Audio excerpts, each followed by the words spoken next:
As a former employee she had kicked out of the house and wiped from her resume, I used the Morningstar Initiative and the Genesis system to catapult Stellar Tech to the top of the industry in just a few short weeks. Investors who had once sneered at me were now lining up for 5 minutes of my time. On the day the government's Smart City project was officially announced, the media headlines all screamed about the legendary programmer bought out of the secret marriage. Meanwhile, she could only watch on the news as her company was acquired in its entirety for a fire sale price. The buyer's name was a glaring sting: Stellar Tech. I didn't even bother to show up for the signing because in my eyes, her company was nothing more than a piece of rotting meat, destined to fall off on its own and not worth a second glance. In the end, she handed over the company's seal in utter disgrace, walking out of the building alone, clutching that old wedding photo. Even the executives who once fawned over her now scurried to avoid her. I stood on higher ground, looking out over the entire city, with only a quiet conclusion in my mind. Ashes to ashes, dust to dust. What she lost was not a husband who cooked her meals, but the one opportunity she had to stand with someone at the pinnacle of the world. All because that day, at the entrance to the courthouse, she chose to throw a king away like garbage, bought out of a 3-year secret marriage. My wife got her divorce without any trouble. I didn't fight, I didn't make a scene. The very next day, she showed up as the new, cold-blooded CEO, the one who had just acquired the company where I worked. Her first order of business, after taking charge, was about me. She sat at the head of the conference table and slammed her hand down. "Get him in here," she commanded in a frigid tone. "I want my ex-husband to pour my coffee." The director of HR nearly collapsed. "Ms. Thompson, your ex-husband finalized his resignation yesterday. He didn't just burn his bridges. He blew them sky high. $1 million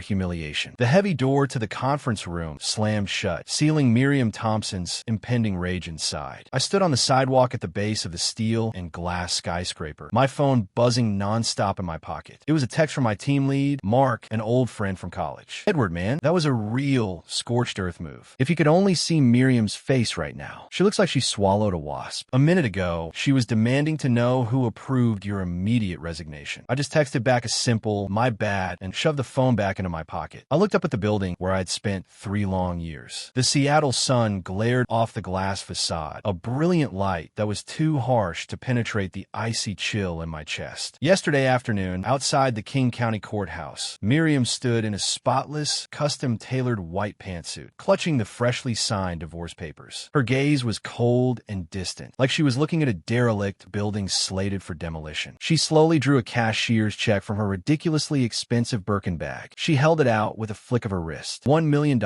Her voice was completely flat, as if she were tossing a coin to a beggar. "Take this and get out of my sight. You lived in my apartment for 3 years, eating my food and drinking my wine. Consider it a severance package. For a man like you, that's more than enough to live comfortably for the rest of your life." A gust of wind blew across the courthouse steps, making the corner of the check flutter. I stared at her face, so perfect you couldn't find a flaw, yet so cold it was almost cruel. A powerful sense of unfamiliarity washed over me. 3 years ago, Thompson Industries was on the brink of bankruptcy. She and I got married, beginning a union that felt more like an undercover mission. Using the alias L, I anonymously fed her company the core technology it desperately needed, piece by piece, saving it from utter ruin. To protect her fragile ego, I played the part of a pathetic loser for 3 years. To her, I was just a painfully ordinary man. I would come home from my job, cook her dinner, do the laundry, and even massage her feet while she scrolled through her phone until the early hours of the morning. I thought that one day, my devotion might earn me at least a sliver of genuine affection. Instead, the moment her career took off, she threw me away like a piece of trash. Is it not enough? Miriam's brow furrowed when I didn't immediately reach for the check, her disgust practically written on her face. "Edward, you need to understand your place. You're just a programmer from some no-name state school. What do you make in a year? $80,000. You will never see $1 million again in your lifetime. Don't get greedy." I gave a dry, sarcastic laugh. I made no move to take the check, instead meeting her icy gaze. "Fine," I said softly. "Just one word." Miriam was stunned, clearly thrown off her rhythm. She had probably expected me to beg, to get on my knees and plead for a share of the assets, or maybe to fly into a rage. My quiet acceptance seemed to unnerve her. "Don't act so high and mighty," she sneered, tossing the check onto the pavement. "I've given you the money. If you don't take it, that's your problem. From now on, don't expect me to waste another second thinking about you." With that, she turned crisply and slid into the back of a black Maybach, leaving me standing in a cloud of acrid exhaust. I bent over, not to pick up the check, but to brush the dust from my pant leg. The wind caught the $1 million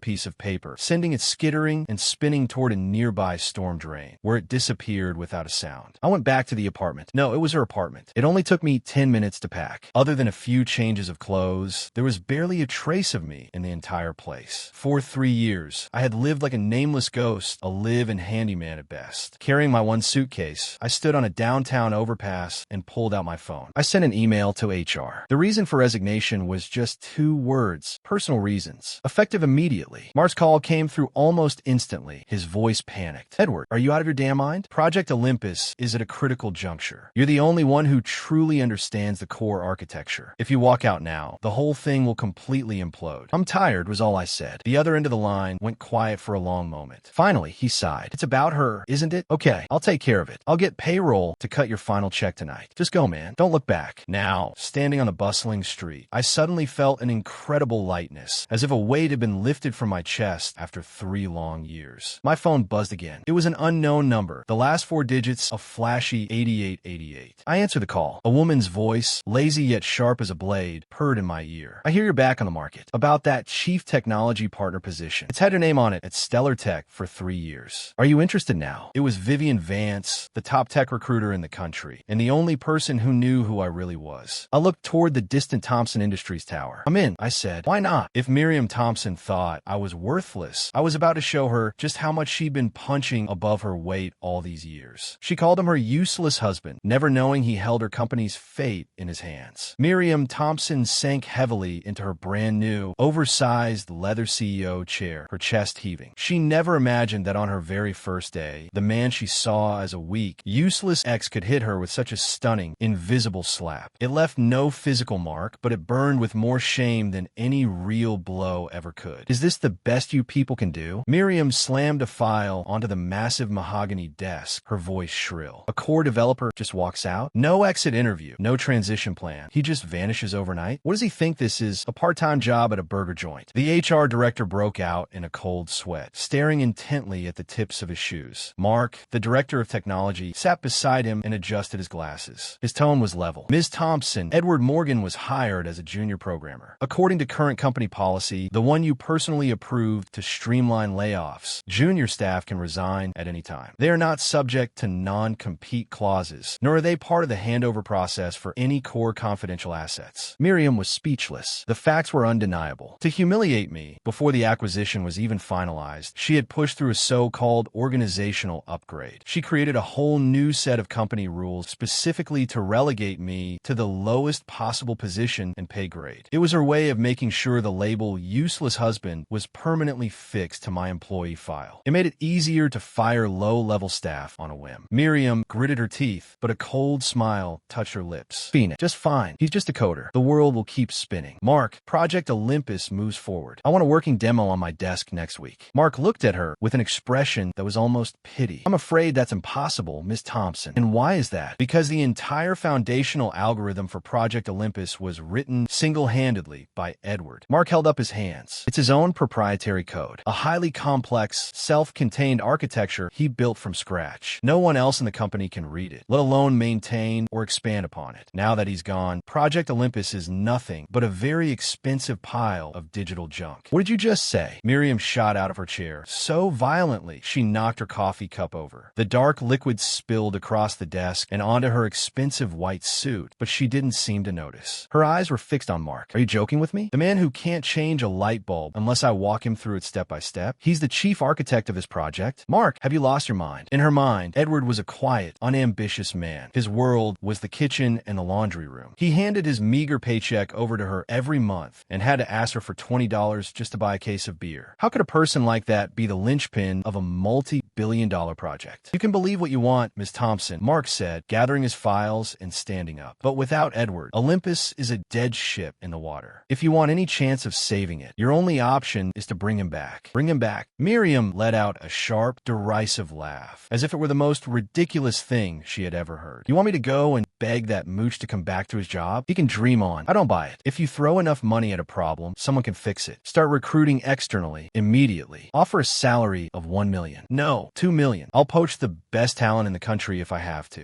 There's no way I'm going to him, cap in hand. She snatched up her phone and called her assistant. I never want to see the name Edward Morgan on a resume again. Blacklist him from the entire tech industry. I want to make sure he can't even get a job sweeping floors in this city. Let's just see how long he lasts before he comes crawling back to my feet, begging for scraps. After hanging up, Miriam took several deep breaths, forcing herself to calm down. This was just a minor setback, she told herself. A man like Edward was nothing without her. All she had to do was wait. He would see how much he needed her, and he would come crawling back. She had no idea that at that very moment, I was sitting in a penthouse office atop the StellarTech Tower. Vivian Vance, stunning in a scarlet red dress, gracefully handed me a glass of wine. "Welcome back to your throne, Elle," she said with a killer smile. If Miriam Thompson ever finds out she threw away a king like a piece of garbage, she'll probably have an aneurysm. I took the glass, my gaze traveling past the floor to ceiling windows to the city lights spread out below. She won't see it that way, I said quietly. In her world, the only thing that really matters is that $1 million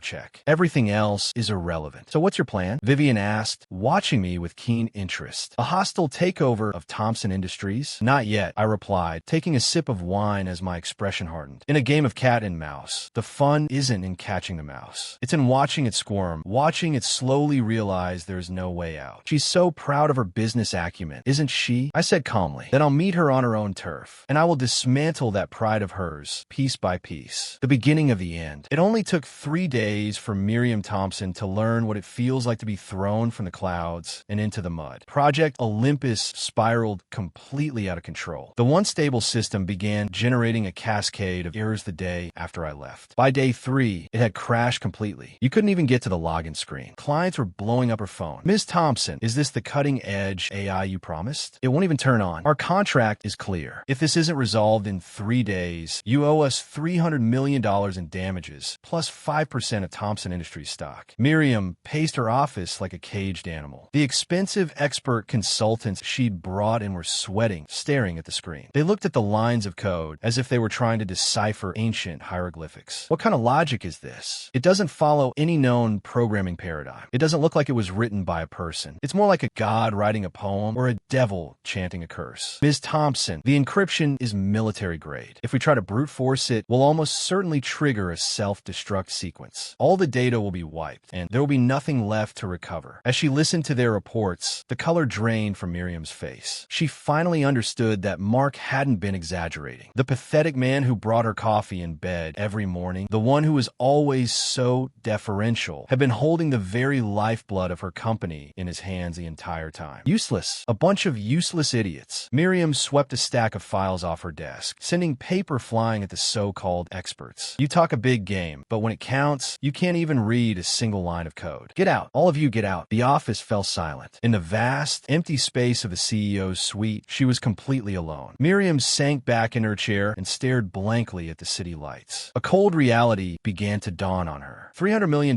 was a painful hit, but it wouldn't be a fatal one for Thompson Industries. The real killer was the 5% of company stock, combined with the catastrophic blow to their reputation. That was a price she could not afford to pay. She was the new CEO. If she tanked a project this big in her first week, the old sharks on the board would eat her alive. She whispered his name, the sound catching in her throat. Before, she had only ever spoken his name with dismissive contempt. Now, that contempt was mixed with a venom and a fear she didn't want to admit to herself. She picked up her phone and found the number she had blocked long ago. Her thumb hovered over the screen, trembling. Her pride was a physical force, holding her back from making the call. "I will find you," she vowed, the words forced through her clenched teeth. She dialed her private investigator. "I need Edward Morgan's current address. Now." 2 hours later, a message came back. "MS. Thompson, I can't find any current record of his whereabouts." "What do you mean you can't find him?" she screamed into the phone. "He's a person, not a ghost. He can't just disappear. All I can say is that through normal channels, it's impossible. His personal files, social security number, driver's license, everything has been placed under a high-level security seal. We don't have the clearance to even look at it. The lease on his old apartment was terminated. The landlord said he left with almost nothing. He just vanished. It's like the investigator's voice sounded unsettled. It's like he never existed in this city at all." The phone slipped from her hand and fell onto the thick carpet with a muffled thud. A high-level security seal? How was that possible? Edward was just a programmer. customer. He had a clean background, an ordinary guy from a small town in the Midwest. How could he possibly have access to that kind of protection? A terrifying, spiraling sense of dread tightened around her throat, making it hard to breathe. In her version of the world, Edward was a kite, and she was holding the string. She could let him fly as high as she wanted, and she could bring him crashing down whenever she felt like it. But now the string had snapped. The thing that flew away wasn't a kite, but an eagle, circling high above, looking down at her. Just as despair began to set in, there was a soft knock on her door. Her assistant poked her head in. "Ms. Thompson, an invitation just arrived. It's from Stellar Tech. They're holding a press conference tomorrow to announce a revolutionary new AI system, codenamed the Morningstar Initiative." Stellar Tech. Miriam's head snapped up. It was Thompson Industries' biggest rival. Announcing a new AI product right now was a direct, blatant challenge to Project Olympus. "We'll be there," Miriam said, getting to her feet, a dangerous light in her eyes. "I want to see what that old fox Vivian Vance has up her sleeve this time. And when we get there, start looking for people to poach." I refuse to believe Stellar Tech's lead developer can't be bought. She smoothed her hair, carefully putting her proud, impenetrable mask back in place. She had absolutely no idea she was walking straight into her own public execution. The man in the spotlight. The Stellar Tech launch was a gala event. The auditorium was packed, the light show spectacular. Every seat was filled with tech industry titans, venture capitalists, and the press. Everyone was buzzing about the mysterious Morningstar Initiative. Miriam sat in the front row of the VIP section, her face a grim mask. Watching Vivian Vance hold the entire room in the palm of her hand, she felt a familiar pang of jealousy twist in her gut. Vivian was always so effortlessly brilliant, while Miriam was drowning in a mess of her own making. Just then, Vivian's voice boomed through the auditorium. "And now, please join me in welcoming the chief technology partner of Stellar Tech and a lead architect of the Morningstar Initiative, Mr. L." The lights went down, and a single spotlight hit the center of the stage. A platform began to rise from below. Miriam watched, her expression casual, already calculating what would cost to hire this Mr. L away. But when the figure was fully revealed, her pupils contracted. She froze, as if she'd been nailed to her chair. It was a young man in a bespoke navy suit, its sharp lines making him look lean and powerful. The cheap, black-framed glasses he used to wear were gone, revealing a pair of sharp, intelligent eyes. He projected an aura of quiet confidence, of a man in complete control. It was a face she had looked at every day for 3 years. It was the first face she saw when she woke up in the morning, and the last one she saw before she went to sleep. But in the past, that face had always worn an eager to please, slightly cautious smile. The man had been dull, harmless. Now, that same face was sharp and commanding, radiating an authority that was almost intimidating. "Edward," she breathed, the name so quiet only she could hear it. How could it be him? The failure. The man who lived off her. The house husband whose greatest talent was making beef stew. How could he possibly be the legendary genius the industry had been whispering about for years? How could he be L? The thought was so preposterous, it felt like the world had been turned upside down. On stage, I scanned the audience. My eyes rested on Miriam's pale, shocked face for less than a second before I looked away. "Good evening, everyone. My name is Edward Morgan. Some of you may know me by another name." My voice was calm and low, but it carried through the auditorium with a quiet authority that commanded the attention of the entire room. The Morningstar Initiative is not just a new system. It's the future. It solves nearly every major problem plaguing the current generation of AI products. Especially, I paused, a hint of sarcasm in my voice. Certain half-baked platforms that call themselves Olympus, but can't even manage to boot up properly. A wave of laughter rolled through the audience. Miriam's face flushed a deep, blotchy red. She dug her nails into her palms, but she couldn't feel the pain. In front of the entire industry, he had stripped her bare for all to see. He had put her on trial and publicly executed her reputation. I continued with the presentation, demonstrating the elegant and powerful logic of the architecture, the stunningly intuitive user interface, and its terrifyingly fast processing speed. Every feature I revealed was met with audible gasps from the audience. To Miriam, each one of those gasps was another slap in the face, another blow against her precious Project Olympus. Compared to this masterpiece of a system, her Project Olympus looked like a child's crayon drawing. "This is impossible. Absolutely impossible," Miriam mumbled, her mind a total blank. She suddenly remembered all the things she had said to him over the last 3 years. "What would you know about it? You live in your own little world. Don't touch my work laptop. You couldn't afford to replace it. Your entire monthly salary wouldn't even cover dinner with a client." All this time, she had been the fool. She had been holding a royal flush and had thrown it away like a losing hand. The press conference ended with thunderous applause that seemed to shake the entire building. Reporters swarmed the stage, shoving a forest of microphones phones and cameras in my face. Mr. L, why did you stay anonymous for so long? Is it true you just left Thompson Industries? Was it about the money? I took a microphone and looked straight into the cameras, a small smile playing on my lips. The money. MS. Thompson did write me a check for $1 million. The crowd began to whisper, $1 million? That's not bad. Then I added, it was my severance package from my ex-wife. The room went so quiet you could hear a pin drop. Then, as if pulled by a single string, every head in the audience turned toward the front row. All eyes were on Miriam Thompson. They looked at her with a mixture of shock, amusement, and the kind of pity you'd reserve for a fool. The CEO of Thompson Industries had let a multi-billionaire tech mogul walk away for a paltry $1 million